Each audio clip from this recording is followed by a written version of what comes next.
सटम्बा सचिन्ही तू ही ज्ञान विज्ञान में सर्व भीनी तू ही वेद विद्या 14 प्रकाशी कलामंड 24 कीरु परासी तू ही रागनी राग वेदम पुराणम तू ही जंत्र में मंत्र में सर्व जानम तू ही एक चंडी हरिशंकरी ब्रह्म भाषे अखंडी हरिशंकरी ब्रह्म भाषे अखंडी एवी मां भगवती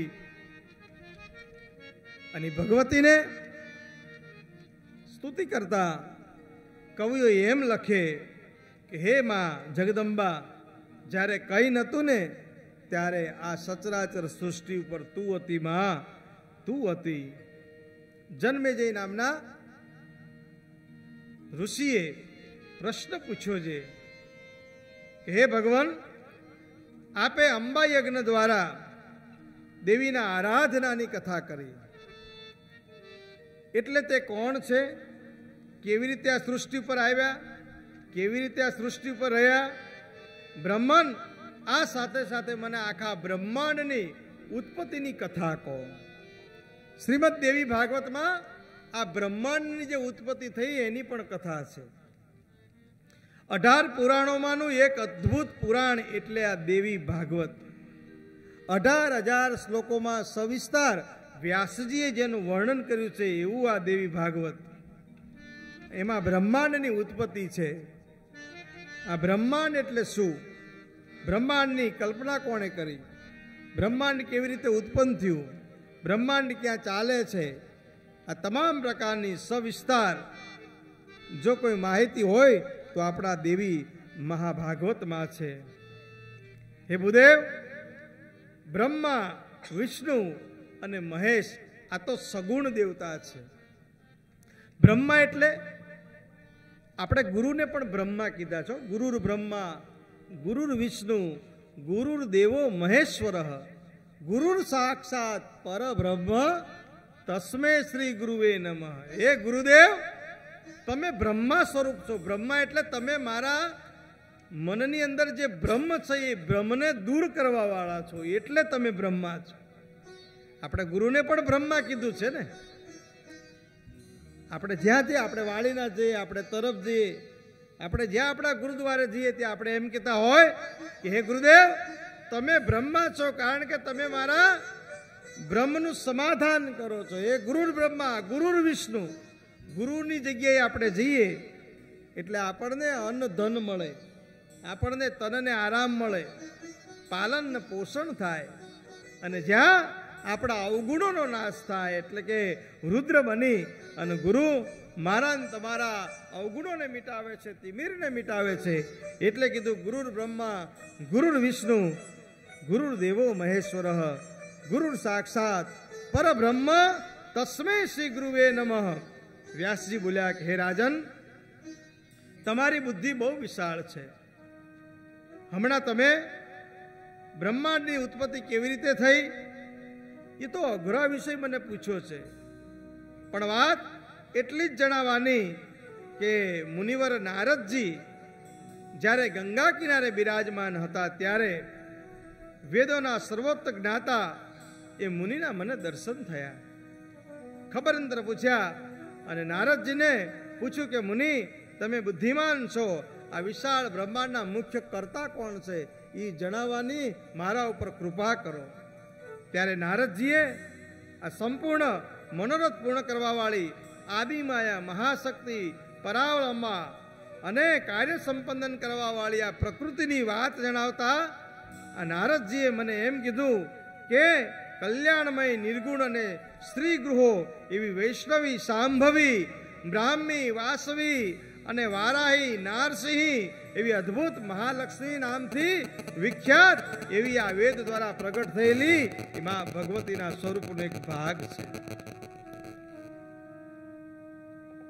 વ્યાસજી બોલ્યા કે તમે જે આ વાત મને જણાવી એ વાતો મેં નારદજીને પૂછી હતી નારદજી એ વખતે કીધું કે વ્યાસજી પ્રાચીન સમયની વાત છે કે આ શંકા મારા મનમાં પણ ઉદ્ભવી હતી અને શંકા ઉત્પન્ન થવી જ જોઈએ તમારા મનમાં શંકા ઉત્પન્ન ન થાય ને તો જાણી લેજો તમે આળસુ છો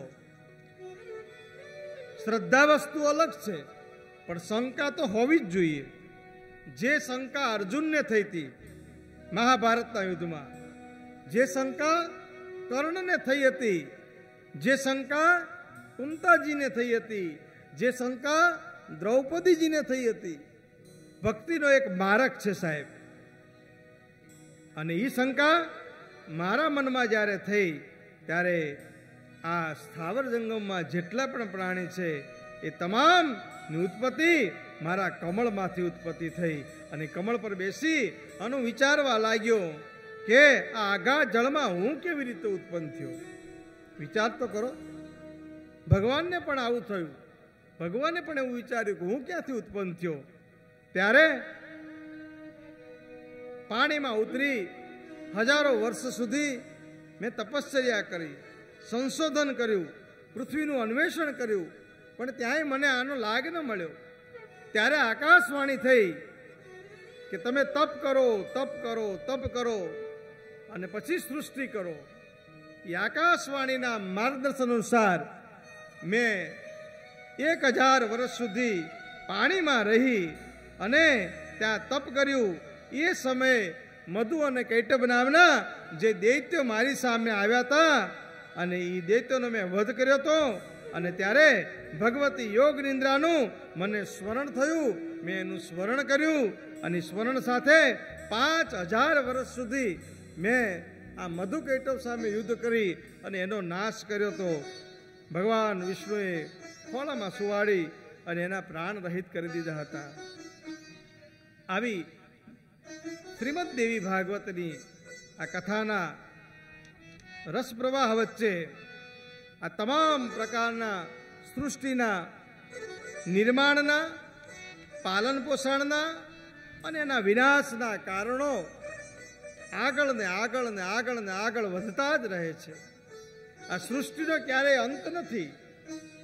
એટલે હે નારદજી, અમે તો માં ભગવતીના લીલા સ્વરૂપ ચરિત્રનું જ્ઞાન કરતા કરતા કરતા કરતા આ યોગ વિદ્યાને આગળ વધારીએ છીએ, આ સંસારની લીલાને આગળ વધારીએ છીએ.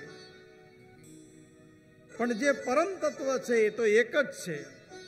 જો તે પ્રલંબા જગદંબા આદયંબા ઈશ્વરી વદનમ જળંબા ચંદબંબા તેજ તંબા તું ખરી હોતે યથાકમ વીર હાકમ બજય ડાકમ બમણી જગ માય પરચા દીઠ જાહર અને રાસ આવડ રમણી. આ સમગ્ર સૃષ્ટિનો જે રાસમાળા જે રમાય છે, જે રાસ રમાય છે, એ રાસમાળાની વચ્ચે જે આ તમામ સૃષ્ટિનો બ્રહ્માંડનો ગરબો જે માથે ઝીલી અને આ સૃષ્ટિનું ચક્રરથ ફેરવ્યા કરે છે, એવી મા જગદંબા જ્યોત સ્વરૂપા છે.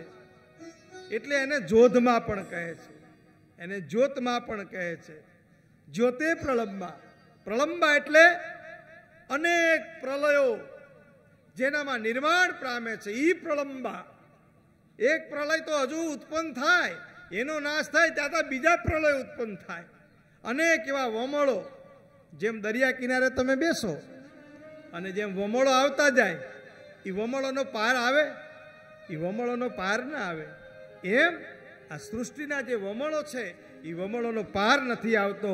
અને એટલે આપણા લોક ભજનોમાં, લોકગીતોમાં આપણા મા ભગવતીના સ્વરૂપોમાં પણ કીધું છે કે ધન્ય માં તુજો ગણી, ધન્ય માં ભવાની,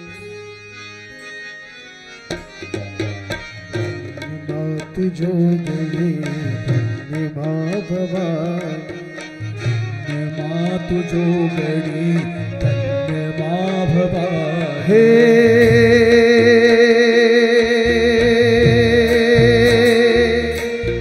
પૃથ્વી પહેલા તારો આસ, જુગ પહેલા પ્રગતિ માં જોગ. હે પૃથ્વી પહેલા માનો વાસ, જુગ પહેલા પ્રગતિ માં જોગ. માં તુજો ગણી ધન્ય માં ભવાની. અરે ધન્ય માં તુજો ગણી ધન્ય માં ભવાની.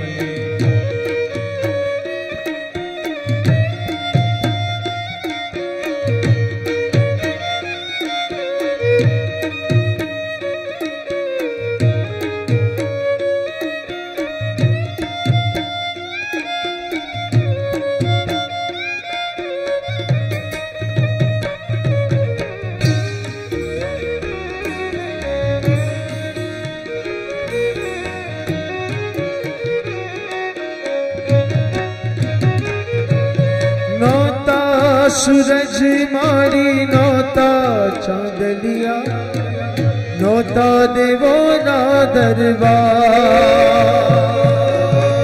नोता सूरज मारी नोता तारलिया नोता देवो ना दरबार नोता देवो ना दरबार युग पेला प्रगति मां जोगड़ी मां तू जोगड़ी धन्य मां भवानी धन्य मां तू जोगड़ी धन्य मां भवानी। भगवान श्री हरि भगवान विष्णु भगवान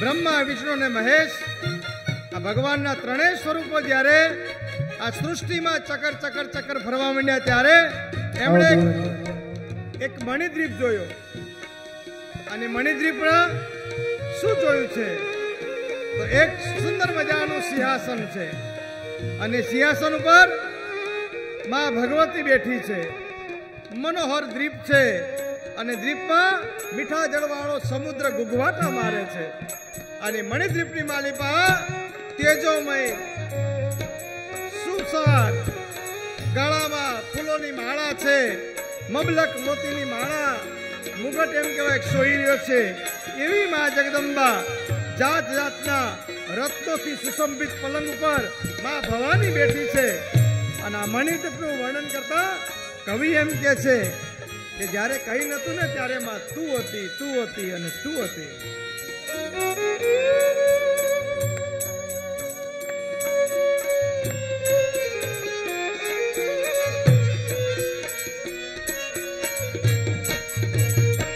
हो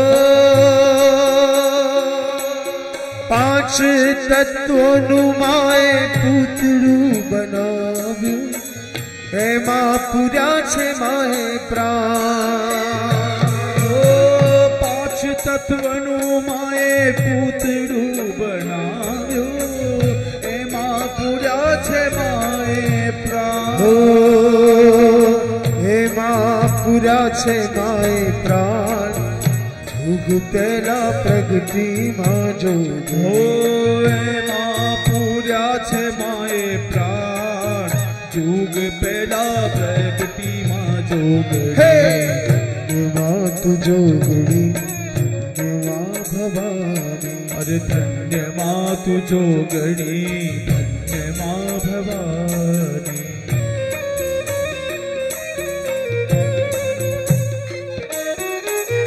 जय हो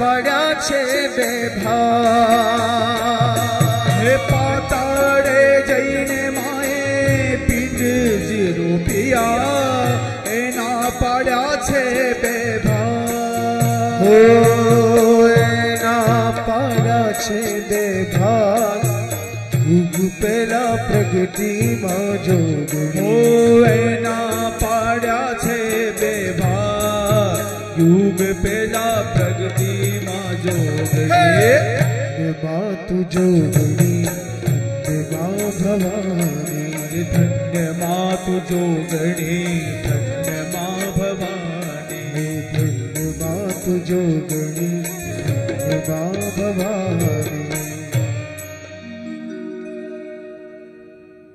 केवी मां भगवती जेना नखमाज तमाम ब्रह्मांड ब्रह्मा विष्णु रुद्र वायु महेश यज्ञ यमराज सूर्य चंद्र कुबेर वरुण त्वष्टा इंद्र पर्वत समुद्र नदियों चित्रांगद नारद हाहा तुम्बुर अश्विनी कुमार वसुगण सिद्ध साधु અને 84 લાખ યોનિના જીવો તો ખાલી એના નખમાં જ હતા. એવીમાં દેવા દાતારા જુજારા ચારા વેદ યવ તારા દશા ધરા હારા 11 રવિ 12 ચારા ધામ સતિયા જતિયા સારા સુરાપુરા રિશેષરા પીરા પેગંબરા સિદ્ધ સાધકા પ્રણામ નવા નાથા નવા ગ્રહ 999 નદી પુરાણા 18 બાર વનસ્પતિ ઉચ્ચરા આદિશા આદિનાથ ઓમકાર પારસ કલ્પતરુ ચંદ્રસુર દિગપાળ પૃથ્વી આકાશ પાણી પાવક પવન કેવળાસ વાસી કુબેર નમસ્કાર અને બ્રહ્મા ગણેશ અને શેષ ખગેશ વિશન એવા તમામે તમામ 68 તીર્થો જેના નખમાં સાહેબ સમયલા હોય એવી કુળદેવી એવી શેષમાં એવી મોજીમાં એવી મોગલમાં એવી લાખણેચીમાં એવી કુળદેવીમાં મારા તમારા જન્મારામાં મળે મારા તમારા મઢમાં બેઠી હોય ને એ તો મારું તમારું ભાગ્ય કહેવાય બાપ મારું તમારું અહો ભાગ્ય કહેવાય એવી માં મારા તમારા મઢમાં બેઠી છે સાહેબ. એક નાળિયેરના સ્વરૂપે એક ચુંદડીના સ્વરૂપે એક ત્રિશૂળના સ્વરૂપે અરે એક નાળિયેરની શેષમાં પણ માં જો રાજી થઈ જતી હોય તો આનાથી વધુ સારો કળયુગ કયો આનાથી વધુ સારો યુગ કયો. એક પાશેર લાપસી કરો માને જવારો અને માં રાજી થઈ જાય સાહેબ તો મારા ને તમારા અહોભાગ્ય કેટલા આપણે કેટલા પુણ્યશાળી છીએ. આ દેવી ભાગવત એમ કે છે હું નથી કેતો આ દેવી ભાગવત એવું કે છે. સુખદેવજી વ્યાસજી એવું કે છે કે બ્રહ્માને હજારો વર્ષ સુધી તપ કર્યું તો એ માં ન મળી. વિષ્ણુએ પણ હજારો વર્ષ સુધી તપ કર્યું તો એ માં જગદંબાના દર્શન ન થયા. ભગવાન શંકરે હજારો વર્ષ સુધી તપ કર્યું તો એ ભગવતીના દર્શન ન થયા.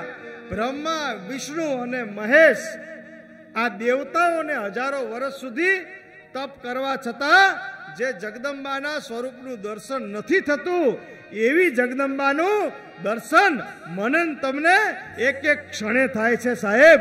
આથી આપણે કેટલા ભાગશાળી આપણે કેટલા ભાગશાળી. બોલો અને પ્રગટ થાય આવો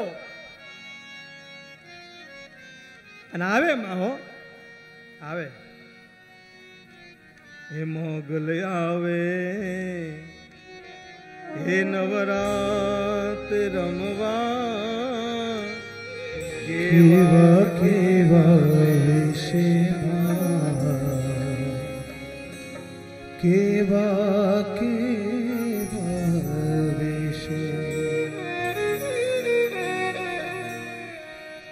હે મોગલ આવે નવરાત રમવા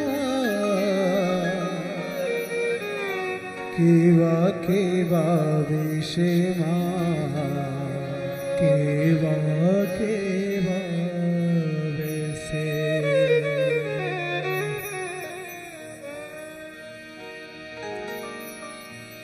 તું સૌને દેખે માતાજી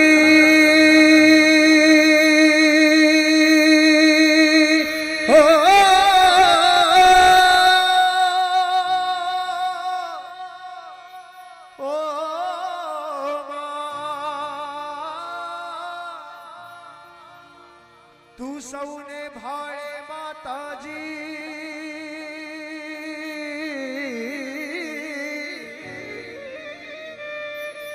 તું સૌને ભાળે માતા પણ તુજને કોઈ ન ભાળે મોગલ આવે આવે આવે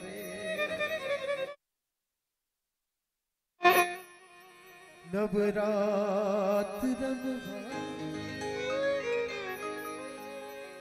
કેવા કેવા વેશમાં કેવા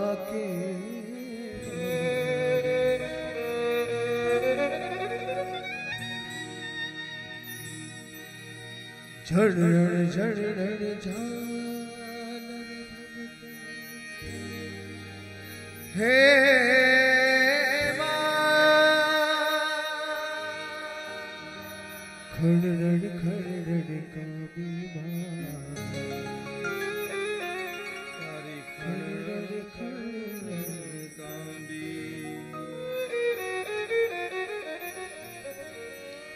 हाथे है बिना चुड़ा झुमे लटू मोकड़ी लावी लटू मोकड़ी लावे 64 बेरी संगे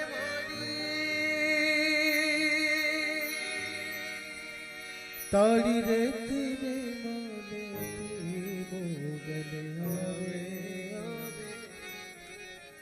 हे नवरात रगवा केवा केवा वेश केवा केवा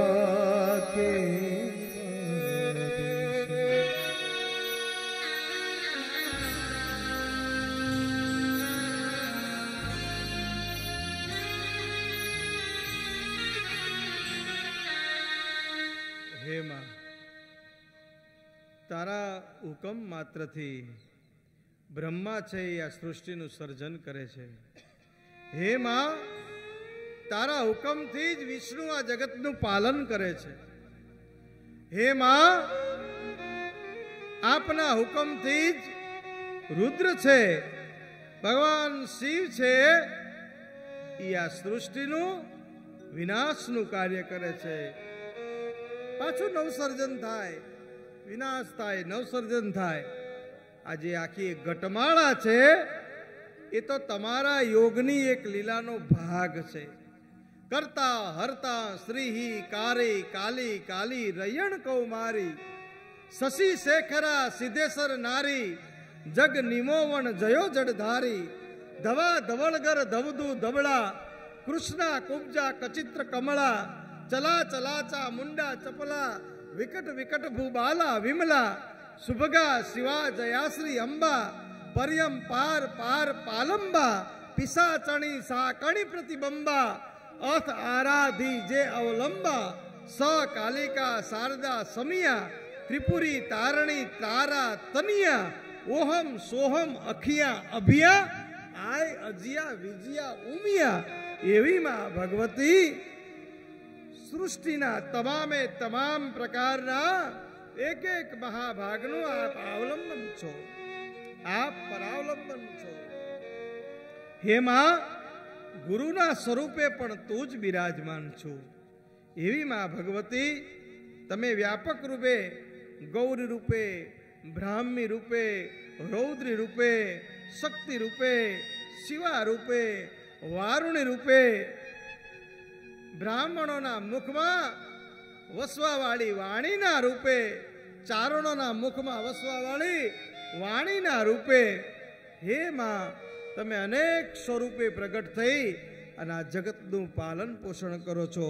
આ જગતની લીલાને વધારો છો. આ જગતને હે માં ભગવતી આપ ક્રિયાશીલ રાખો છો. બ્રહ્માજી બોલ્યા કે આ પ્રમાણે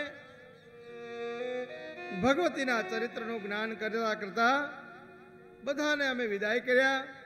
બધા દેવો વિમાનમાં, કોઈ દ્વીપમાં ગયા, કોઈ દેવી સાગરમાં ગયા. બધા પોતપોતાના વિમાન લઈ, પોતપોતાના વાહન લઈ માં ભગવતીનો જય જયકાર કરતા કરતા પોતપોતાના મુકામે પાછે પડ્યા છે. ત્યારે નારદજી બોલ્યા કે પિતાજી, તમે દેવતાઓના પણ આરાધ્ય દેવ છો. 3 ગુણોનું જે સ્વરૂપ છે અને સ્વરૂપને વિસ્તારપૂર્વક જાણવા માંગુ છું. ત્યારે નારદજીના પિતા એટલે કે બ્રહ્મા એવો જવાબ આપે છે કે હે નારદ, 3 અહંકારોની 3 શક્તિઓ છે. 3 અહંકાર એની 3 શક્તિઓ છે. એક જ્ઞાન શક્તિ, એક ક્રિયા શક્તિ અને એક અર્થ શક્તિ. જે તામસી દ્રવ્ય શક્તિથી શબ્દ, સ્પર્શ, રૂપ, રસ અને ગંધ, આ 5 તન્માંત્રોથી ઉત્પત્તિ જણાવવામાં જળનો રસ અને પૃથ્વીનો ગુણ અને ગંધ છે. દ્રવ્ય શક્તિથી સંબંધિત રાખનારા 10 જ્યારે એકઠા થાય, પ્રગટ થાય, ત્યારે તામસ અહંકારની ઉત્પત્તિ થાય છે. ત્યારે અહંકાર ઉત્પન્ન થાય છે. ભગવાને ગીતામાં લખ્યું છે કે કામ ક્રોધ યતિનામ યત ચેતસામ અભિતો બ્રહ્મ નિર્માણમ વર્તતે વિદિતિ આત્માન. જ્યારે માણસમાંથી તમામ પ્રકારના દુર્ગુણો દૂર થાય, ષડરીપુ દૂર થાય, ત્યારે એને ભગવત ભાવની ઉપલબ્ધિ થાય છે. એટલે હે નારદજી, તમારા અંતઃકરણમાં ચંદ્રમા, બ્રહ્મા, રુદ્ર અને ચોથું ક્ષેત્રજ્ઞ અને મન સહિત 15 પ્રગટ થાય છે. સાત્વિક અહંકારની આ સૃષ્ટિ એ સાત્વિક સૃષ્ટિના નામથી પણ વિખ્યાત છે. રસ અને ગંધ આ 5ના ગુણોથી આ પૃથ્વી પરિપૂર્ણ છે. અને આ પૃથ્વી જ્યારે પરિપૂર્ણ થાય ત્યારે આ બધી વસ્તુઓના સંમેલનથી જે એક એકાકાર રચાય છે, જેને આપણે બ્રહ્માંડ કહીએ છીએ. બ્રહ્માંડ તમામ પ્રકારની તત્વો જેની અંદર ભરપૂર હોય ત્યારે આ બ્રહ્માંડ થાય. જળ પણ એટલું હોવું જોઈએ, વાયુ પણ એટલો હોવો જોઈએ, પૃથ્વી તત્વ પણ એટલું હોવું જોઈએ, તેજ પણ એટલું હોવું જોઈએ, જેનાથી આ બ્રહ્માંડ રચાય છે. આપણને ઘણા નથી કહેતા કે આ તો પંચમહાભૂતનું ખોળિયું છે. આ પંચમહાભૂત એટલે શું? પૃથ્વી, અગ્નિ, વાયુ, તેજ, આ બધા 5 તત્વો ભેગા થાય ત્યારે પંચમહાભૂત થાય. અને આ પંચમહાભૂત એટલે જ બ્રહ્માંડ. મારા ને તમારા શરીરમાં પણ બ્રહ્માંડ છે. મારા ને તમારા બીજમાં પણ બ્રહ્માંડ આકાર પામેલું છે. આ દેહ છે તો માટીનો બનેલો છે, પણ આપણી અંદર આપણને ભૂખ કોણ લગાડે? તો અગ્નિદેવ. આપણામાં અગ્નિ છે, આપણને ભૂખ ક્યારે લાગે છે? અંદર અગ્નિ પ્રગટે. બોલો, નહીં કહેતા પેટમાં બલાડા બોલે છે. એ બલાડા નથી બોલતા, એ અગ્નિ આટા મારે છે. એ બલાડા નથી બોલતા. અને બલાડા કોઈ દી પેટમાં હોય? હવે કોઈ ઘરમાં નથી રહેવા દેતું, પેટમાં રહેવા દે બલાડા? અમારા બહેનો દાંત આવતા હશે. અગ્નિ છે એ પણ આપણી અંદર જ છે. પાણીનો ભાગ છે એ પણ આપણી અંદર છે. ઘણી વખત ડોક્ટર છે ને, સર્જન કરે ને, ડોક્ટર ઓપરેશન કરે ને, પછી નથી કહેતા ફલાણા ભાઈના પેટમાંથી બહુ જ પાણી કાઢ્યું. તો પાણી ક્યાં હમાઈ રહ્યું હતું? એ પાણી કઈ જગ્યાએ એકઠું થઈને પડી રહ્યું હતું? પાણી પણ આપણા શરીરનો ભાગ છે. અગ્નિ પણ આપણા શરીરનો ભાગ છે. વાયુ તો હોય જ. આ કરતર થાય આપણને, એનું કારણ શું? વાયુ આપણી નસમાં ફરે છે. એટલે આ તમે ધૂન ગાવ ને ત્યારે તાળી પાડવી. તાળી પાડવાથી શું થાય? આ બધા વાયુ છે ને, આ 39 પોઈન્ટ આવે. સાંભળજો, શાંતાબેન, કાંતાબેન, રમીલાબેન, સુશીલાબેન, સાંભળજો. હા, આ શરીરમાં જે પોઈન્ટ હોય ને, આપણે પોઈન્ટ હોય 39 પોઈન્ટ. આ 39 પોઈન્ટ દબાય ને એટલે તમામ પ્રકારના વાયુથી આપણું શરીર મુક્ત થાય. એટલે હરિનામમાં તાળી પાડવી. એક વખત તાળી પાડો બધા. પેલા રામદેવ બાબા તાળી પડાવે છે, જોયું છે ને તમે? યોગના એના પ્રયોગો કરાવે છે, એમાં તાળી પડાવે છે. પણ આપણે સરસ મજાની તાળી પાડી અને સરસ મજાનું એક ગઈએ કે ગુરુજીના નામની હો માળા છે ડોકમાં,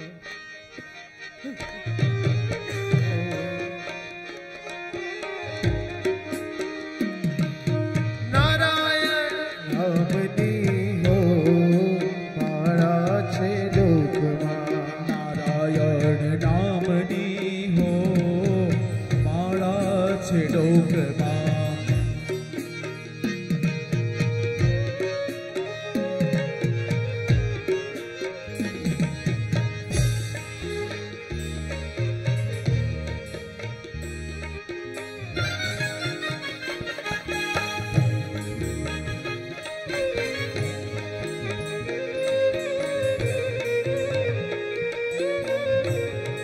હે ગુરુજીના નામની હો માળા છે ડોકમાં, ગુરુજીના નામની હો માળા છે ડોકમાં. એ નારાયણ નામની હો માળા છે ડોકમાં. હે નારાયણ ના નામની હો માળા છે ડોકમાં. માળા છે ડોકમાં, માળા છે ડોકમાં, માળા છે ડોકમાં, માળા છે ડોકમાં, માળા છે ડોકમાં, માળા છે ડોકમાં, માળા છે ડોકમાં, માળા છે ડોકમાં. કેટલાના ગળામાં છે? કેટલાના ગળામાં માળા છે? જો મારા છે આ રે જો માળા તો હોવી જ જોઈએ હો. કાલથી દરેકના ગળામાં માળા હોવી જોઈએ. છેવટ કાંઈ ન હોય તો ઘરમાં તુલસીની માળા હોય કે ના હોય, આપણે પહેરવાની. શિવ એટલે રુદ્રાક્ષ, માં જગદંબાનું સ્વરૂપ એટલે તુલસી. આપણી સનાતન ધર્મમાં બે માળા હોય. તમે કોઈ પણ માળા ધારણ કરી શકો છો. એટલે કાલથી માળા પહેરજો. ચાલો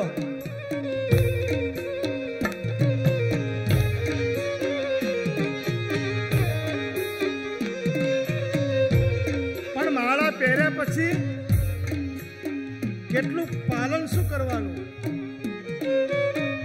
ખોટું બોલાય નહીં, અવળું ચલાય નહીં. ખોટું બોલાય નહીં, અવળું ચલાય નહીં. ખોટું બોલાય નહીં, અવળું ચલાય નહીં. ખોટું બોલાય નહીં, અવળું ચલાય નહીં. પદ ધરાય નહીં હો માળા છે ડોકમાં. પદ ધરાય નહીં હો માળા છે ડોકમાં. હે! ગુરુજીના નામની હો માળા છે ડોકમાં. હે ગુરુજીના નામની હો માળા છે ડોકમાં. અરે!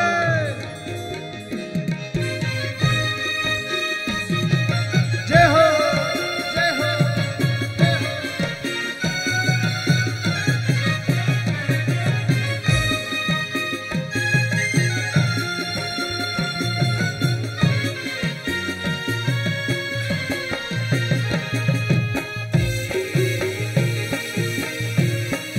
જય હો!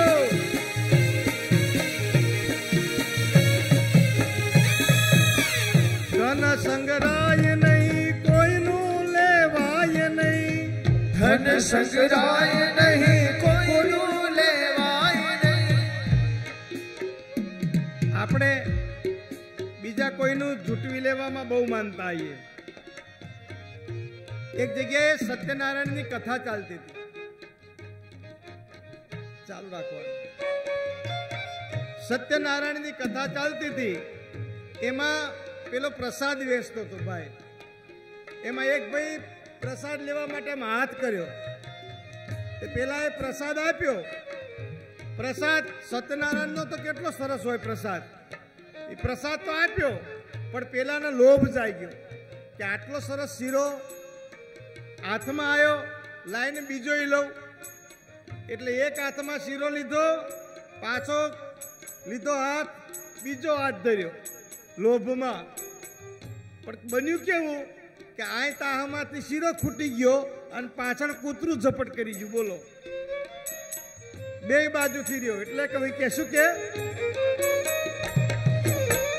ધન સંગ્રાય નહીં, કોઈનું લેવાય નહીં. ધન સંગ્રાય નહીં, કોઈનું લેવાય નહીં. ધન સંગ્રાય નહીં, કોઈનું લેવાય નહીં. ધન સંગ્રાય નહીં, કોઈનું લેવાય નહીં.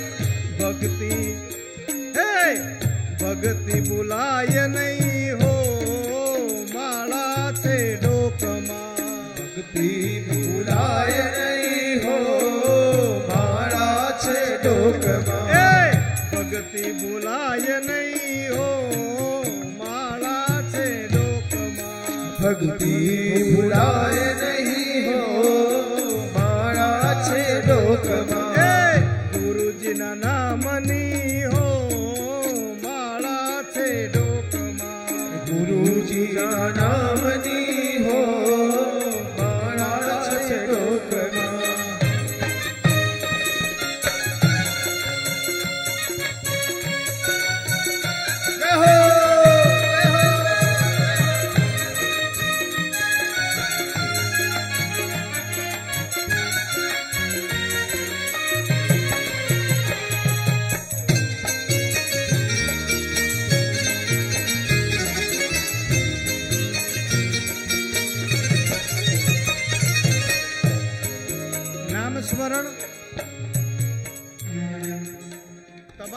સ્મરણ કેવું હોવું જોઈએ?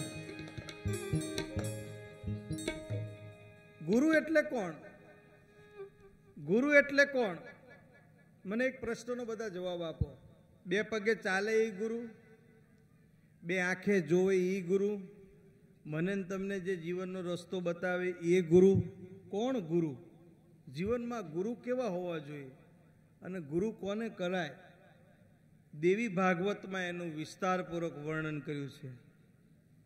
આ દેવી ભાગવત એમ કે છે કે મોટામાં મોટા ગુરુ હોય, મોટામાં મોટા દેવ હોય તો એ આપણી માં છે સાહેબ. માંથી મોટું આ જગતમાં કોઈ ગુરુ નથી. અને માને જેને ગુરુ બનાયા એને સાહેબ સૃષ્ટિમાં તમામ પામી લીધું સાહેબ. બાકી તો બધા ગુરુ મળે. ગુરુ દત્તાત્રેયને તો 24 ગુરુ હતા. બોલો, કૂતરાને પણ એમણે ગુરુ માન્યા હતા. કૂતરા પાસેથી એક ગુણ લીધો. કયો લીધો? શ્વાન નિંદ્રા. નિંદ્રા પણ શ્વાન જેવી હોવી જોઈએ. એ ગુણ કૂતરા પાસેથી લીધો અને કૂતરાને પણ પોતાના ગુરુ બનાવ્યા. ડગલે ડગલે ચાલતા ચાલતા જ્યાં તમને સાચું મળે ને એને તમે ગુરુ બનાવો. ગુરુ 3 પ્રકારના હોય. એક ગુરુ હોય ને પથરા જેવા હોય, પોતે તો ડૂબે બીજાને ડૂબાડે. એક ગુરુ કેવા હોય? પથરા જેવા, જેણે ખાલી ટીલા ટપકા કર્યા હોય, જેણે ખાલી આડંબર કર્યા હોય, જેણે ખાલી ભભકા કર્યા હોય, પણ જેની પાસે આત્મજ્ઞાન ન હોય, બાહ્યાત્મક બધું હોય, એની પાસે ક્રિયાત્મક બધું હોય પણ આચરણ કશું ના હોય. એક ગુરુ હોય પથરા જેવા, બીજા ગુરુ હોય પાંદડા જેવા, જે પોતે તરે પણ બીજાને તારી ન શકે. પોતે તો તરે, પાંદડું છે ને એ પાણીમાં તરી જાય, પણ પાંદડાના આશરે બીજું કોઈ તરે નહીં. એક ગુરુ છે એ પથરા જેવા છે, બીજા ગુરુ છે એ પાંદડા જેવા છે, પોતે તરે બીજાને તારી ન શકે. અને ત્રીજા ગુરુ છે ને એ લાકડા જેવા છે. કેવા છે? લાકડા જેવા. લાકડું પોતે તો તરે પણ બીજાને તારે ને. એટલે સાહેબ ગુરુ છે ને એ તો કાષ્ઠ જેવા હોવા જોઈએ, લાકડા જેવા હોવા જોઈએ. અને એટલે અમારો કવિ કહે છે, શું કહે છે? કહેજી અમે નિસરણી એ બનીને આ દુનિયામાં ઉભા રે, ચડનારા કોઈ નો મળ્યા રે જી. સમગ્ર સંસારમાં ગુરુ પદ એ તો અદ્ભુત છે. અને સાહેબ લખી રાખજો, આ દુનિયા છે એ દોરંગી છે. આ દુનિયા છે એ દોરંગી છે. ભારતનો રાષ્ટ્રધ્વજ છે એ ત્રિરંગી છે. ભારતની સેના છે એ ચતુરંગી છે. પાટણનું પટોળું પચરંગી છે. ઋતુ બધી 6 રંગી છે. મેઘ ધનુષ્ય સપ્તરંગી છે. પ્રાર્થના પૂજા અષ્ટપ્રકારી કહેવાય, અષ્ટરંગી છે. માતાજીની ચુંદડી 9 રંગી છે. દુશ્મન છે એ 10 રંગી છે. પણ મારી તમારી કુળદેવી તો 1 રંગી છે સાહેબ. 1 રંગી છે, 1 રંગી હોય, 1 રંગી સાહેબ. એનો કોઈ દી રંગ ના બદલાય સાહેબ. એના કોઈ દી પરચા મારે તમારે પામવાના હોય જ નહીં. ઘરમાંથી તમે ડગલું માંડો ને તમારી વેળી થઈ જાય ને એનું નામ કુળદેવી સાહેબ. તમે ઘરમાંથી ડગલું બહાર નીકળો અને તમારી વેળી થાય એનું નામ કુળદેવી સાહેબ. કુળનો ઉદ્ધાર તો કરે જ. કુળનો ઉદ્ધાર કરે હો, તમારો ઉદ્ધાર કરે એવું નહીં. જે તમારા કુળનો ઉદ્ધાર કરે એનું નામ કુળદેવી. કુળદેવીનો દીવો છે ને પાણીયારે કરવો જોઈએ. આપણા આદિકાળમાં તો મંદિરો નહોતા, તેથી આવા ભવ્ય ઇમારતો નહોતી. તેથી આપણા વડવાઓ પાણીયારે જે માટલું ભરીને મૂકતા એની બાજુમાં દીવો કરતા અને પછી કહેતા કે હે માં કુળદેવી, તું મારા ઘરને અપરંપાર ભરેલું રાખજે, ધન ધ્યાનથી ભરેલું રાખજે. હે, અને જળ તત્વમાં જ આપણે માના દર્શન કર્યા છે સાહેબ. જળ એ જ જીવન છે. એટલે કવિ એમ કે છે કે આ જગતમાં સમગ્ર જળમય છે સાહેબ. અગ્નિથી તો સૃષ્ટિનો વિનાશ થાય છે, સૃષ્ટિનો આરંભ પણ થાય છે, પણ જળ તત્વની અંદર સમગ્ર બ્રહ્માંડનું એક્યપણું જળવાયેલું રહે છે, એનું બીજ જળવાયેલું રહે છે. એટલે તો આ ફ્રીજની શોધ થઈ. આ ફ્રીજ શું કામ શોધાયું? આટલી બધી ગરમી વચ્ચે ફ્રીજ છે એ તાપમાનને સમભાગ કરી તાપમાનનું સંતુલન જાળવી રાખી અને કોઈ પણ તત્વોને એની ક્વોલિટીમાં જાળવા રાખવામાં મદદ કરવામાં એ સેલ્સિયસ ડિગ્રી જે નોંધી અને એનું બેલેન્સ જાળવી રાખે એવું ફ્રીજ તત્વ છે, એ જળ તત્વ છે. એ જળ તત્વ એમાં જ મા ભગવતીનો વાસ રહેલો છે. અને જળની અંદર જ એક એવો અગ્નિ છે જેને આપણે વડવાનળ અગ્નિ કહીએ છીએ. સમુદ્રની અંદર પણ અગ્નિ છે, હો, જેને વડવાનળ અગ્નિ કીધો છે. એટલે તો સમુદ્રમાં જે લાવા પ્રગટ થાય છે ને, એ સમુદ્રમાંથી પ્રગટ થાય છે સાહેબ. જેટલું જળ છે એટલો જ નીચે અગ્નિ છે. એટલે આ ત્રિગુણાત્મક શક્તિ છે. એક લક્ષ્મીનું સ્વરૂપ છે, એક મહાલક્ષ્મીનું સ્વરૂપ છે, એક મહાસરસ્વતીનું સ્વરૂપ છે, અને ત્રીજું સ્વરૂપ એ મહાકાળીનું સ્વરૂપ છે. ત્યારે સૂતજી બોલ્યા કે હે રાજા, જન્મજય દ્વારા પૂછવામાં આવેલા વ્યાસજીને પરમ ઉપકારથી આ તમામ પ્રશ્નોનું નિરાકરણ આવ્યા પછી હું એમ પૂછું છું કે હે રાજન, આ પુરાણ સંબંધી કથા આપે ધ્યાનથી સાંભળી છે. આ કથાનું આચમન ઋષિમુનિઓએ વર્ષોથી યુગોથી કરતા આવ્યા છે. તો આ કથા એટલી કેવી રસભરી છે, કેવી અદ્ભુત રીતે ભરેલી છે કે આ કથાનું મહાત્મ્ય ક્યારેય ઘટતું જ નથી. મુનિવર જમદગ્નિના પૂછવાથી લોમેશજીએ કીધું કે હે જમદગ્ને, તમે આ જે પ્રશ્ન કર્યો આ વિષયમાં હું કહું તે સાંભળો. મહાશક્તિની ઉપાસના તો કરવી જ જોઈએ, અને મહાશક્તિની ઉપાસના કરવાનું ઉત્તમ જો કોઈ સ્થાન હોય, ઉત્તમ જો કોઈ સમય હોય તો એ નવરાત્રા છે. નવરાત્રિ અદ્ભુત છે આ નવરાત્રિ. અને આ નવરાત્રિમાં જેણે જેણે મા ભગવતીનું સ્મરણ કર્યું છે એને મા ભગવતી ફળ આપે છે. હે લોમેશજી, હું આ કથા કહું છું એ તમે સાંભળો કે કૌશલ દેશમાં દેવદત્ત નામનો એક બ્રાહ્મણ હતો. કૌશલ દેશમાં દેવદત્ત નામનો એક બ્રાહ્મણ હતો, અને આ બ્રાહ્મણે સવિધિ પ્રતિષ્ઠિ યજ્ઞ કરાવ્યો. એના ઘરે પુત્ર નતો, સવાશેર માટીની ખોટ હતી. આ સવાશેર માટી આપણે શું કામ કહીએ છીએ? આપણે જ્યારે પણ શબ્દ વાપરીએ ને તો સવાશેર માટીની ખોટ, આ શબ્દ આપણે સાંભળતા હોય. સવાશેર માટી એટલે શું? જ્યારે તમારા ઘેર દીકરાનો જન્મ થાય ને, એનું વજન કરો ને તો સવાશેર જ થાય.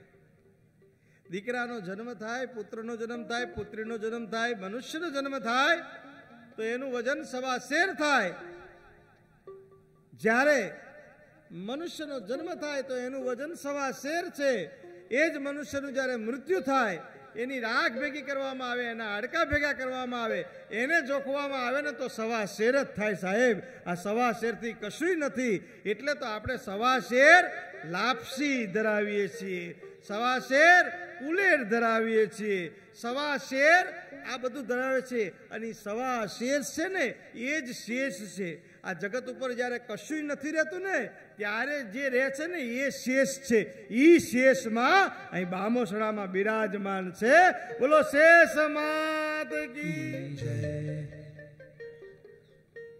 બહુ વૈજ્ઞાનિક સમાજ છે આ માલધારી સમાજ છે ને, એની પાસે વૈજ્ઞાનિક દ્રષ્ટિકોણ છે. માલધારી સમાજ છે એ પ્રકૃતિ સાથે જીવવા વાળો સમાજ છે. માલધારી સમાજ છે એ પહાડ, ડુંગરા, નદી, ખડક, પાણા, વળાકોમાં રમવા વાળો છે. એને પ્રકૃતિને આત્મસાત કરી છે સાહેબ. એમાંથી એને વિજ્ઞાન પ્રાપ્ત કર્યું છે સાહેબ. જેને કોઈ ન બનાવી શકે એમાંથી જેને અમૂલક દ્રવ્યો બનાવ્યા છે એ આ માલધારી સમાજ છે. એટલે જ્યાં માનું શેષ સ્વરૂપ હાજર હોય અને શેષ સ્વરૂપનું ચિંતન કરતા કરતા લોમેશજીએ કીધું કે એ બ્રાહ્મણની પત્નીનું નામ રોહિણી હતું. અને રોહિણી પોતાના પતિ સાથે બેસી અને આ નવરાત્રામાં અનુષ્ઠાન કરવા લાગી છે. ભગવાન માં જગદંબાનું વ્રત કરવા લાગી છે. અને જ્યારે જેના ઘેર શેર માટેની ખોટ હોય ને એને જ ખબર પડે ભાઈ કે કેવા દુઃખ હોય છે. લોકો વાજિયા કહીને સુકન નથી લેતા કે આ વાજિયાનું મુખ નથી જોવું, આ વાજણીનું મુખ નથી જોવું. ફળિયામાં નીકળે અને કોકને અપસુકન થાય એ તો જેણે ભોગવ્યું હોય એને ખબર પડે સાહેબ. એટલે તો કીધું ને કે દેને રના દે અમને એક પુત્ર દઈ દે. હે કૌશિકભાઈ, દેવને રના દે.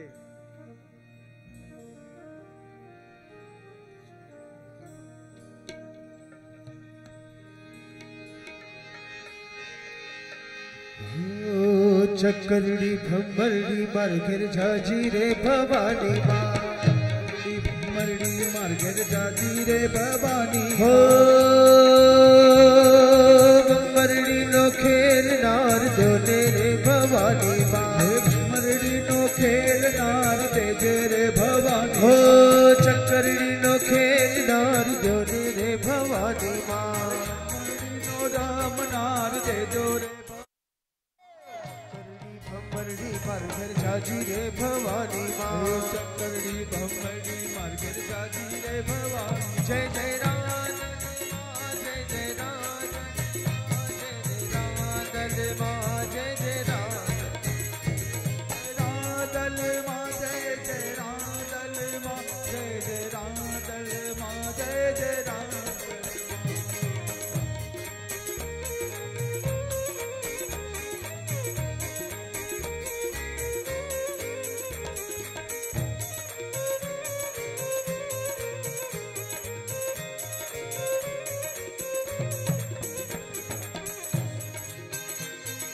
સાવરે સોનાના પાજોટ ઢળાવું માં સાવરે સોનાના રૂડા પાજોટ ઢળાવું માં. હે સોનાના તારા બાજોટ ઢળાવું માં. અરે સાવરે સોનાના તારા બાજોટ હે ઢળાવું. આંગણામાં રમનાર દેજો રે ભવાની માં. હે આંગણામાં રમનાર દેજો રે ભવાની માં. હે ભમરડી નો ખેલનાર દેજો રે ભવાની હે માં. ભમરડી નો ખેલનાર દેજો રે ભવાની. હે કરડી ભમરડી માર ઘર જાજી રે ભવાની માં. હે ચકરડી ભમરડી માર ઘેર જાજી રે ભવાની માર માં. ઘર જાજી રે ભવાની. હે માર ઘેર જાજી રે ભવાની. રાધલ માત કી મા ભગવતીનું પૂજન અર્ચન કરી અને આ બ્રાહ્મણ દંપતીએ વ્રત લીધા છે. 9 મહિના પછી આ બ્રાહ્મણ દંપતીના ઘેર ઉથપ્ય નામના એક દીકરાનો જન્મ થયો છે. ભાગ્યમાં હોય તો સારા સંતાન મળે. સંપત્તિ, સાંભળજો, જીવનમાં બંનેની જરૂર છે, સંસ્કાર અને સંપત્તિ. અમારા ભીખુદાન ગઢવી બહુ સરસ કહે કે જીવનમાં સંપત્તિ અને સંસ્કાર બંનેની જરૂર છે, પણ યાદ એટલું રાખજો કે સંપત્તિ તો તમને મળે મળે અને મળે. ક્યારે સંસ્કાર હોય તો સંપત્તિ આવે આવે ને આવે, વહેલી મોડી આવે. તમારા ઘરમાં સંસ્કાર હશે તો સંપત્તિ આવશે આવશે ને આવશે. પણ નકરી સંપત્તિ હશે ને તો સંસ્કાર ના પણ આવે. રાવણના મહેલમાં આયા સંસ્કાર, દુર્યોધનના મહેલમાં આયા, કંસના મહેલમાં સંસ્કાર આયા ના આયા. પણ સબરીની ઝૂંપડીમાં સંસ્કાર હતા ને એટલે ભગવાન રામ આવ્યા આવ્યા ને આવ્યા સાહેબ. ખાલી કઈ નતું, ખાલી બોરા જ હતા સાહેબ. નાભીથી જો નિહરે અને તારી ધણી ન સુણે ધા, કા તો તારી અરજીમાં ઉણપ અને કા કળિયુગનો વાયો વા. અને રામ રટતા ઉંમર ગઈ જબર ભરોસો ન જાય. રામ રટતા ઉંમર ગઈ જબર ભરોસો ન જાય. આ તો પ્રેમ સદાના પારકે, આ તો પેલો ખાવિંદ બોરા ખાય, આ તો ખાવિંદ બોરા ખાય સાહેબ. ખુદાને જ્યાં બોરા ખાવા આવવું પડે એવી સબરીની ભક્તિ, એ સંસ્કાર. આ નેહડામાં આવી દેવી ભાગવતની કથા બેહે એ સાહેબ સંસ્કારનું પરિણામ છે. આ કળોતરા સમાજના, આ બામોસણા ગામના સંસ્કારનું આ તપ છે સાહેબ, પુણ્ય બળ છે. આ સંસ્કારનું પરિણામ છે કે બામોસડા ગામના આંગણે આવી દેવી ભાગવત જેવી કથા બેઠી છે સાહેબ. નકરી સંપત્તિથી નથી આવતો, કરોડો રૂપિયા છે સાહેબ, અબજોપતિ જોયા, એના ઘેર કોઈ દી દેવી ભાગવત જોઈ? લાખોપતિઓ, કરોડોપતિઓ જગતમાં કેવા થઈ ગયા, સુરનર મુનિવર થી માંડી અને અનેક શ્રેષ્ઠીઓ થયા, જેના ઘેર ભજન નથી થતું સાહેબ. એટલે હું કાયમ કહું કે સારા કામમાં રૂપિયા વાપરશો ને તો છોકરા હારા જન્મ છે. બાકી બીપીએલ, બીપીએલ માં સમજ્યા? બીપીએલ એટલે શું? બાપના પૈસે લે એને બીપીએલ કહેવાય. હમણાં એક નવી કંપની આવી બજારમાં, બોલો, એસપીએલ, સસરાના પૈસે લે. બાપાના ખૂટી જાય સસરાને ઘેર આટો મારે, મને 10 પેટી આપો. હવે તારો તો એક જ જરૂર છે, ડાબા હાથની. એક જમાઈ તો સસરા પાસે ગયા, મને હોન્ડું લઈ આપો, હોન્ડું. ત્યાં તો સાસુ વેલણ લઈને બહાર આવી, ચલ બે ગોંડું નીકળ. મોટું હોન્ડું વાળી આવીશું તે. હા, એક જમાઈ તો સસરાને ઘેર ગયા, મને નેનો લઈ આપો, નેનો. બાજુમાં એની ઘરવાળી હતી કે લગ્ન કર્યા ને તે દીથી તું નેનો જ છું, તું મોટો થા. કોઈ દી હારી વાત કરતા આવડ્યું છે સાહેબ? સંસ્કારની પણ જીવનમાં બહુ જરૂર છે. અમારો તો કવિ લખે સાહેબ, શું લખે કે જીવનમાંથી જાય તો પછી જોયા જેવી થાય, આ સમજણ જીવનમાંથી જાય. જીવનમાંથી જાય તો જોયા જેવી થાય, સમજણ જીવનમાંથી જાય, સમજણ જીવનમાંથી જાય.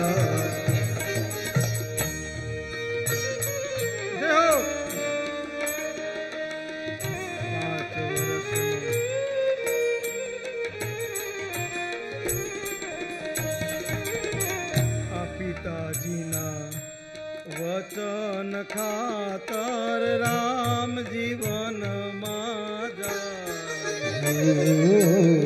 પિતાજીના વચન ખાતર રામ વનવા જાય. આ પિતાજીના વચન ખાતર રામ જીવનમાં જાય. પિતાજીના વચન ખાતર રામ વનમાં જાય. આજનો રામલો વૃદ્ધાશ્રમમાં, આજનો રામલો વૃદ્ધાશ્રમ એના મા બાપને મેલવા જાય. સમજણ જીવનમાંથી જાય, જીવનમાંથી જાય તો ભાઈ જોયા જેવી થાય, સમજણ જીવનમાંથી જાય.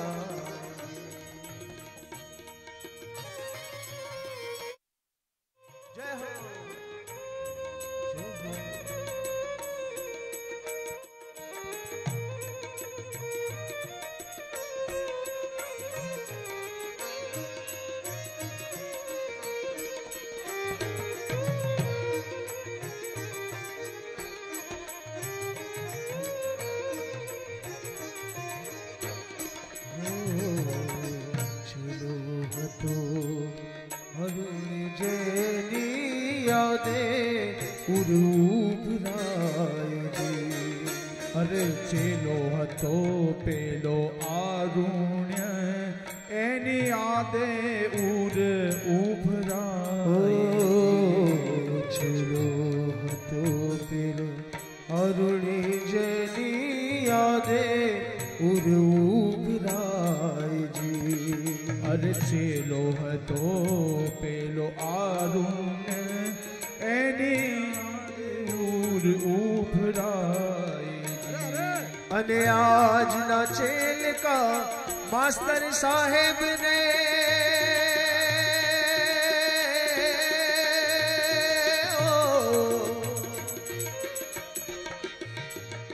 हे आज ना चेला मास्टर साहेब ने शिवाजी बीड़ियों पाय समझण जीवन माथी जाए जीवन माथी जाए तो भाई जोया जे भी थाय समझण जीवन माथी जाए समझण जीवन माथी जाए समझण जीवन माथी जाए ઉથપ્ય નાપના દીકરાના જન્મ પછી આ બ્રાહ્મણ દંપતીએ ધીરે ધીરે ખબર પડવા માંડી કે આ દીકરો તો બહુ અજ્ઞાની છે, આ દીકરો ભણવામાં હોશિયાર નથી, આ દીકરો હાવ અજ્ઞાની છે, મૂંડ છે, એને કાંઈ આવડતું નથી. અને જંગલમાં જઈને પોતાના દીકરાને મૂકી આવે છે. એક શિકારી શિકાર કરવા આવે છે. દેવી ભાગવત એક એવો ગ્રંથ છે જેની અંદર તમામે તમામ પાસાઓનું વર્ણન કરવામાં આવ્યું છે, જેમાં શબ્દની શું તાકાત છે, શબ્દ શું કરી શકે એની વાત છે. એક શિકારી હરણને મારવા માટે આમ ધનુષ બાણ લઈ તૈયાર થાય છે, પણ જ ખેંચે છે, તીર છોડવા જાય છે અને બરોબર એ તીર છોડે છે એ જ વખતે એ હરણ ઉપર જ્યારે તીર છોડવા માટે તૈયાર થાય છે ત્યારે એ ઉથપ્પ નામનો દીકરો આ દ્રશ્ય જોઈ જાય છે અને એ નામનો એક અનુસ્વાર, એક ઉચ્ચાર કરે છે. આવો એક સ્વર. આ બાળકને ખબર નથી કે આ જે નાદ બોલે છે, જે અંતરમાંથી જે આ અવાજ ઉઠ્યો છે, આજે અંતરમાંથી જે આ શબ્દનું જે પ્રાગટ્ય થયું છે એ બીજ મંત્ર છે. અને આ બીજ મંત્રના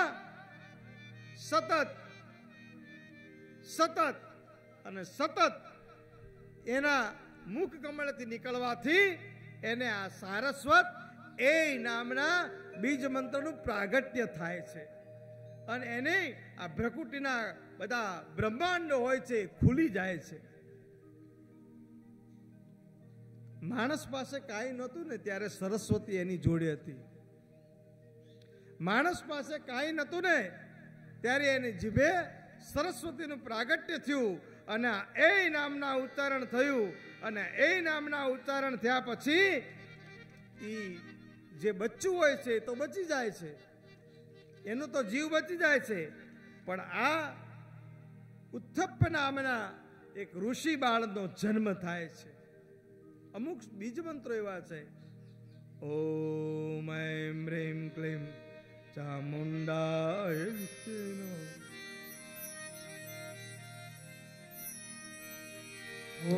ઓમ એમ રીમ ક્લીમ ચામુંડાય રીચે, રીમ ક્લીમ ચામુંડાય રીચે. ઓમ એમ રીમ ક્લીમ ચામુંડાય રીચે. ઓમ એમ રીમ ક્લીમ ચામુંડાય રીચે. ઓમ એમ રીમ ક્લીમ ચામુંડાય રીચે. ઓમ એમ રીમ ક્લીમ ચામુંડાય રીચે. ઓમ એમ રીમ ક્લીમ ચામુંડાય રીચે. ઓમ એમ રીમ ક્લીમ ચામુંડાય રીચે. ઓમ એમ રીમ ક્લીમ ચામુંડાય રીચે. ઓમ એમ રીમ ક્લીમ ચામુંડાય રીચે. ઓમ એમ રીમ ક્લીમ ચામુંડાય રીચે. ઓમ એમ રીમ ક્લીમ ચામુંડાય રીચે. ઓમ એમ રીમ ક્લીમ ચામુંડાય રીચે. એમ રીમ ક્લીમ ચામુંડાય રીચે. ઓમ એમ રીમ ક્લીમ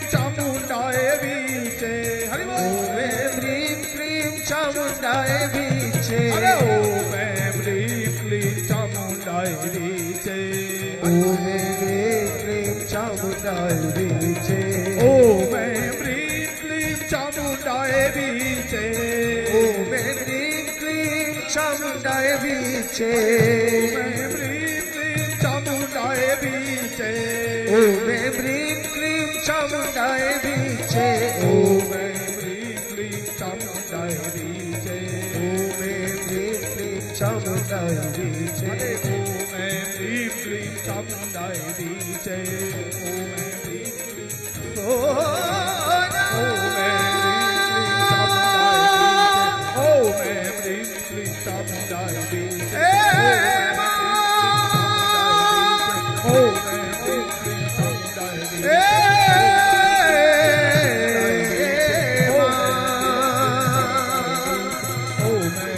क्लीं चामुंडाय वीचे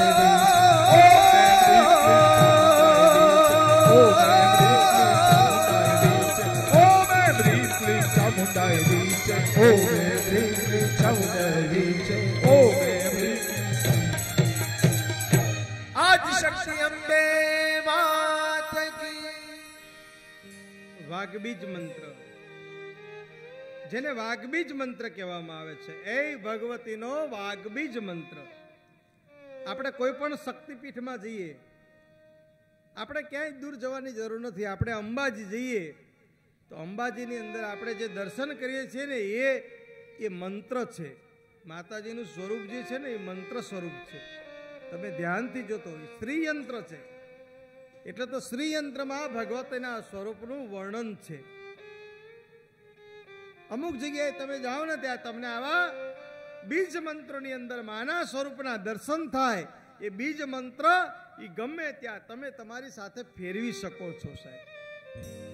અને કુળદેવી એ મા જગદંબા તમારા જીભે આવે છે ત્યારે એ ઉત્તત્પ નામના ઋષિ એમ કે છે કે હે શિખારી, જોનારી જે આંખો છે એ બોલતી નથી. આંખો છે ને એ બોલતી નથી. જે બોલે છે એણે જોયું નથી. તો તું પછી વારંવાર મને પ્રશ્ન કેમ કરે છે? કેવરો સુર મા ભગવતીના પ્રાગટ્યની આપણે અહીંયા કથા આગળ વધારતા જન્મેજય દ્વારા દેવી યજ્ઞ કરવા માટે જે વ્યાસજીની પ્રેરણા થઈ હતી એ સ્કંધમાં આપણે આવીએ છીએ.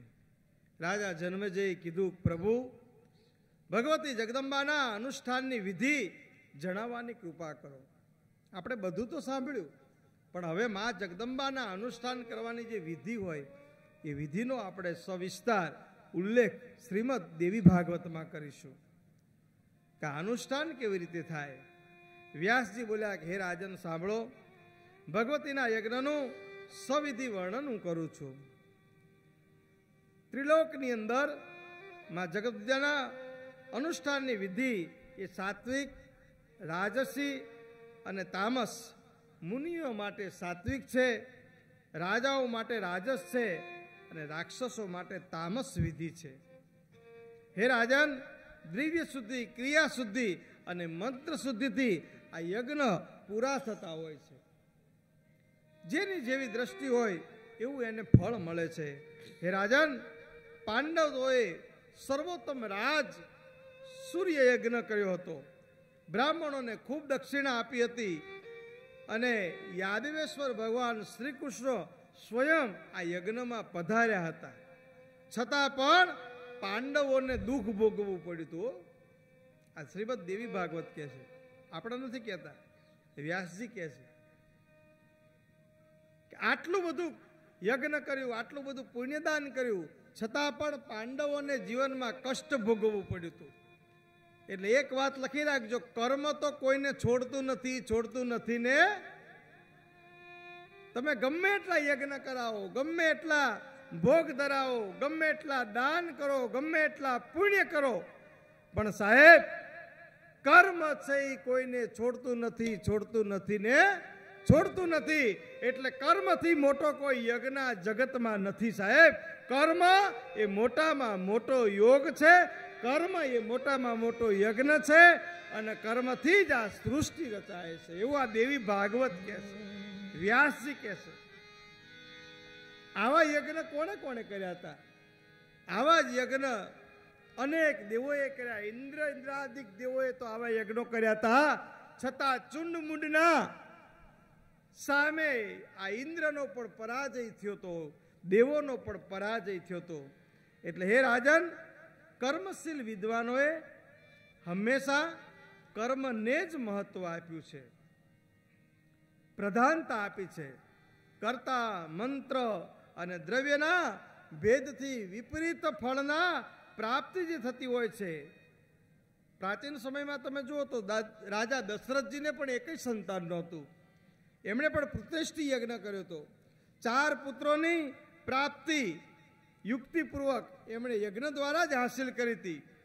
સાત્વિક યજ્ઞનો ઘણો દુર્લભ જણાવવામાં આવ્યો છે. વાનપ્રસ્થિ મુનિઓએ આ યજ્ઞ કરી શકે છે. હે રાજન, તપસ્યામાં તત્પર રહેનાર મુનિઓ દ્વારા આ યજ્ઞનું અનુભવી થાય છે. સાત્વિક ભોજન કરે છે, પાકેલા ફળો ગ્રહણ કરે છે. આ રીતે અનુષ્ઠાન કરતા કરતા બ્રાહ્મણો માનસિક પૂજા પણ કરે, શારીરિક પૂજા પણ કરે, વિધિવત રીતે પૂજા કરે અને આ યજ્ઞ અમુક રીતે પૂર્ણ થતા હોય છે.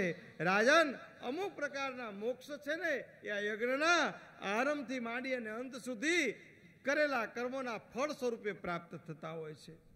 એટલે હે રાજન, યજ્ઞ છે એ શ્રેષ્ઠ છે, પણ યજ્ઞ ઉપર નકરું અવલંબિત રહેવું, યજ્ઞ ઉપર જ આધાર રાખવો, એનો અમે પણ વિરોધ કરીએ છીએ. અમે પણ એને આના પક્ષમાં નથી.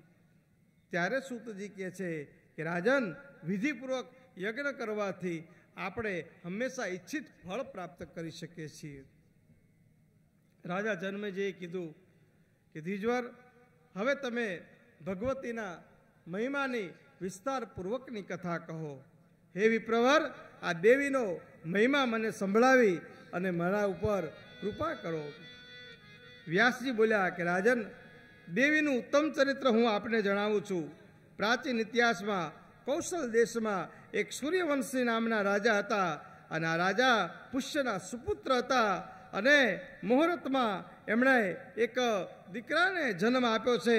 એનું નામ સુદર્શન છે અને એનું નામ ધ્રુવ સંધિ પણ છે. આ ધ્રુવ સંધિની ઉત્પત્તિની વાત આ દેવી ભાગવતમાં કરવામાં આવી છે. આ દેવી ભાગવત ગ્રંથ છે ને, એમાં પુત્ર કેવી રીતે પ્રાપ્ત થાય, સંપત્તિ કેવી રીતે પ્રાપ્ત થાય, સારું ફળ કેવી રીતે પ્રાપ્ત થાય, સારી તંદુરસ્તી કેવી રીતે પ્રાપ્ત થાય, જીવનમાં સારું સારું કેવી રીતે પ્રાપ્ત થાય, એના સવિસ્તારપૂર્વકના આની અંદર વર્ણનો કરવામાં આવેલા છે. એટલે દેવી ભાગવત છે ને એ મહાપુરાણ તો છે જ, પણ સાથે સાથે મારા ને તમારા જીવન જીવવાનો એક ઉત્તમ ભાગ પણ છે. તમારે જો સારું જીવન જીવવું હોય ને તો તમારા ઘરમાં દેવી ભાગવત વસાવજો. તમારી દીકરીને તો 100% દેવી ભાગવત વંચાવજો.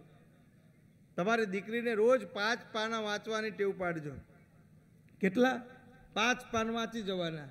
આપણે દીકરી ભણતી હોય ને તો નાનપણથી દેવી ભાગવત આપણા ઘરમાં હોય તો રોજ કહેવાનું કે બેટા 5 પાન વાંચ. આ 5 પાન તમારી દીકરી જો વાંચશે ને તો સાહેબ, હું આ વ્યાસપીઠ ઉપરથી ખાતરીપૂર્વક કહું છું કે તમારા ઘેર માની લેજો કે માં કુળદેવી પ્રગટ થઈ ચૂકી છે, તમારા ઘેર માં જગદંબાનું પ્રાગટ્ય થઈ ચૂક્યું છે. એટલું આનું ફળ પ્રાપ્ત થશે. સારી સંપત્તિ, સારી સંતતિ, સારા સંસ્કાર ને અધિષ્ઠાતા હોય તો આ દેવી ભાગવત પુરાણ છે, શ્રીમદ દેવી ભાગવત છે. મહારાજ ધ્રુવ સંધિ એક વખત જંગલમાં શિકાર કરવા નીકળ્યા છે. શિકાર કરતા કરતા કરતા કરતા દૂર નીકળી જાય છે. રસ્તામાં ભાન રહેતું નથી. એક સિંહ હતો. એ સિંહે આ ધ્રુવ સંધિને પોતાના નોહર મારી એનું મૃત્યુ નિપજાવ્યું છે. લોકો ખબર પડે છે, યુદ્ધાજીત આવે છે અહીંયા આગળ એનો દીકરો. પહેલાના યુગમાં એવું હતું કે રાજાને પત્ની બહુ હોય, એક પત્ની હોય, બીજી પત્ની હોય, ત્રીજી પત્ની હોય. રાજાનું મૃત્યુ જ્યારે થાય ને ત્યારે જે પત્ની હોય ને દરેક પત્નીને જ બાળક હોય. એટલે બધાને એમ થાય કે મારો દીકરો રાજગાદીએ બેસે, મારો દીકરો રાજગાદીએ બેસે, મારો દીકરો રાજગાદીએ બેસે. એટલે એ પોતપોતાના પિયરમાં સંદેશો મોકલે અને પછી રાજાઓ આવે અને રાજાઓ વચ્ચે ભીષણ યુદ્ધ થાય અને યુદ્ધમાં જેનો વિજય થાય એનો ભાણેજ ગાદી ઉપર બેસે સાહેબ. આવું જૂના કાળમાં બનતું. તેથી કાયદા નહોતા, તેથી તો મારે એની તલવાર હતી, ભોગવે એના રાજ હતા. ધ્રુવ સંધિના અવસાન થયા પછી રાણી હતી એ પોતાના દીકરાને લઈને નીકળી ગઈ છે. વ્યાસજી બોલ્યા કે એ વખતે બે રાણીઓના પિયર પક્ષના એક વીરસેન અને એક યુદ્ધાજીત, બંને પક્ષો વચ્ચે ભીષણ યુદ્ધ થયું. આ ભીષણ યુદ્ધના પરિણામ સ્વરૂપ એમ કહેવાય કે રાજા વીરસેનનું મૃત્યુ થાય છે. રાજા વીરસેનના મૃત્યુ પછી રણભૂમિમાં એના શરીરનો ત્યાગ થયા પછી મનોરમા એની પત્ની ગભરાઈ ગઈ છે અને મનોરમાએ જે લીલાવતી હોય છે, પોતાની શોખ હોય છે, એને એમ થાય છે કે આ મારી શોખ છે એ એના પુત્રને ગાદીએ બેસાડશે, એટલે પોતાના પુત્રને લઈ અને લપાતી છુપાતી આ રાણી નીકળી જાય છે. સગર નામના બાળકને લઈ અને રાણી નીકળતી નીકળતી જંગલમાંથી મધ્ય ભાગમાંથી પ્રસાર થાય છે. ત્યારે એ ભરદ્વાજ ઋષિના આશ્રમમાં આવે છે સાહેબ. અને ઋષિ મુનિ એને પોતે એમ કહેવાય કે આશરો આપે છે. જેને કોઈ આશરો ના આપે ને એને જગ્યા આશરો આપે. આ આશ્રમ બનાવવાનું કારણ શું? આ જગ્યા બનાવવાનું કારણ શું? આ તો હિન્દુસ્તાનની ધરતી છે. માં ભગવતી જાનકી ના પેટમાં જ્યારે બાળકો હતા અને ભગવાન રામે જ્યારે જાનકીજીનો ત્યાગ કર્યો ત્યારે લક્ષ્મણજી માં ભગવતી જાનકીને વનમાં મૂકવા જાય છે. વનમાં મૂકવા જાય છે ત્યારે લક્ષ્મણજીની આંખમાં આંસુડા હોય છે. જંગલના મધ્ય ભાગમાં જઈ રથ ઉભો રાખીને લક્ષ્મણજી એટલું કહે છે કે હે જાનકી, મારા મોટા ભાઈ ભગવાન શ્રી રામે આપનો ત્યાગ કર્યો છે અને હવે આપને જંગલમાં રહેવાનું છે. ત્યારે જાનકીજી કશું બોલતા નથી, પોતાના પતિના આદેશને માથે ચડાવ્યો છે. અને એ વખતે એ જંગલમાં મહર્ષિ વાલ્મીકી નો આશ્રમ હોય છે અને વાલ્મીકીના આશ્રમમાં જાનકીજીને રક્ષણ મળે છે અને ત્યાં જ જાનકી લવ અને કુશ નામના દીકરાઓને જન્મ આપે છે. શાંતુ મુનિના આશ્રમમાં શકુંતલાને આશ્રય મળ્યો હતો. આપણા ઇતિહાસની અંદર, આપણા પુરાણોની અંદર અનેક આવા ઉલ્લેખો છે. એમ રાજા ભરદ્વાજજીના, ઋષિ ભરદ્વાજજીના આશ્રમમાં આને આશ્રય મળ્યો છે અને કીધું કે હે કલ્યાણી, તું મારા આશ્રમમાં રહેજે, સારા ચરિત્ર પાઠોનું વાંચન કરો, તારા પુત્રનું અહીંયા રક્ષણ થશે. હવે ત્યારે જરાય બીક રાખવાની જરૂર નથી. અને જેનો કોઈ બાપ ન હોય ને સાહેબ, આ જગતના સંતો છે ને એના બાપ બની અને કામ કરે છે સાહેબ. અને સંતોએ તો આશરો આપ્યો છે સાહેબ. અમરેલી જુઓ તમે, સંત મૂળદાસ, અદ્ભુત વ્યક્તિત્વ. तात मिले पुनिम रात मिले सुत भ्रात मिले युवती सुखदाई, राज मिले सब साज मिले गज राज मिले मन वांछित पाई, लोक मिले पर लोक मिले ब्रह्म लोक मिले और वैकुंठ जाई, सुंदर मिले सब ही सुख पर संत समागम दुर्लभ पाई. अमरेली बाजार में संत गुरदास जी हरिभजन करे साहेब. हो हरिभजन आखो अमरेली एना पगमां पड़े, मूळदास जी नो जय जयकार करे. पण आ जगत केवुं छे एनो तमने ख्याल आप. आ जगत छे ने दो रंगी छे साहेब. हाँ बेटा, आवाज करे वगर पानी पा. ई संत मूळदास पोतानी कुटियामां बेठा बेठा माळा फेरवता होय छे. हे हरि हे हरि हे हरि हे हरि. के धूणी रे दखावी बेली अमे तारा नाम,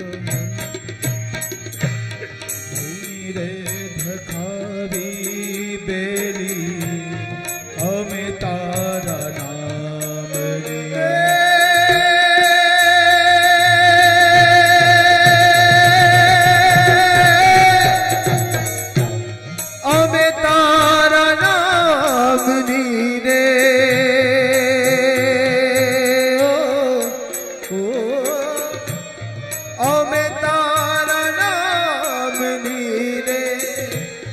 अलखना रे धामनी रे धुड़ी रे दखावी मेरी आवे तारा नाम ओ जी धूनी रे धखावी बेरी अमे तारा नामनी